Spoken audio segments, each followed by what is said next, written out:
तो क्लास 9 का एक बच्चा का छात्रवृत्ति का प्रश्न है कि एक पेंसिल है, उसके अंदर ग्रेफाइट होता है ना, ग्रेफाइट। उस ग्रेफाइट के बाद यहाँ ये सब लकड़ी है, ठीक है। तो इस लकड़ी का क्या आयतन होगा, ग्रेफाइट का क्या आयतन होगा।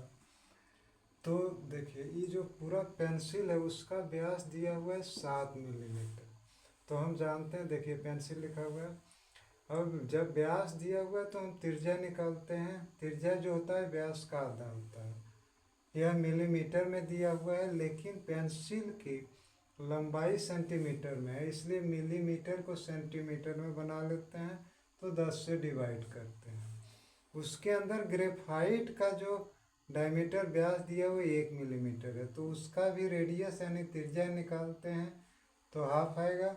इसको भी सेंटीमीटर में बनाते हैं तो 10 से डिवाइड कर देते हैं।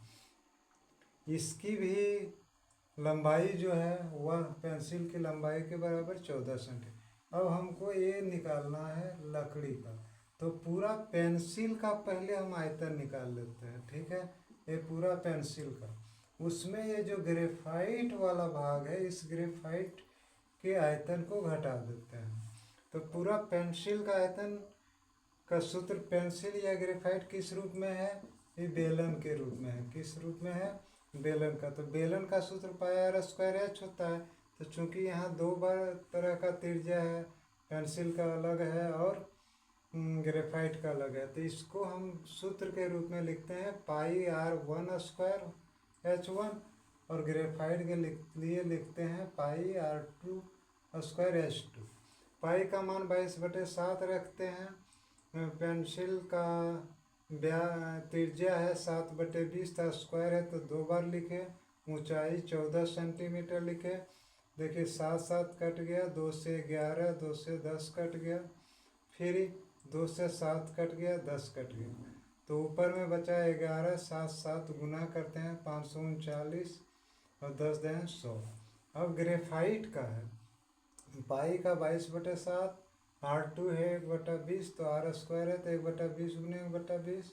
ऊंचाई 14 सेंटीमीटर है। 7 से काट देते हैं, 7 दूना 14 और 2 से काट देते हैं 20 को तो 10। 2 से 11 बार में 22, 10 तो 11/100। तो 529/100 को हम दशमलव बना लेते हैं, 5.39 होता है। और 11/100 को 0.11 होता है। तो इसको अगर हम सब्ट्रैक्ट घटाते हैं तो 5.8 सेंटीमीटर स्क्वायर लकड़ी का आयतन। इसमें एक और प्रश्न है, ग्रेफाइट का आयतन कितना हो। तो देखिए, आपके सहूलियत के लिए बता दें, इस पार्ट माइनस के बाद वाला जो पार्ट निकाले हैं वो क्या है, ग्रेफाइट का आयतन है। तो अगर स्पेशल ग्रेफाइट का आयतन निकालना होगा तो ग्रेफाइट का आयतन केवल इस पार्ट को सॉल्व कीजिए। तो ग्रेफाइट का आयतन कितना हो रहा है, 0.11 सेंटीमीटर हो रहा है। अगर मैथ या साइंस में आपको किसी तरह का प्रॉब्लम हो तो आप क्वेश्चन भेज सकते हैं अनंत सर अरगाली यूट्यूब के चैनल पर वाया कमेंट करके, है ना।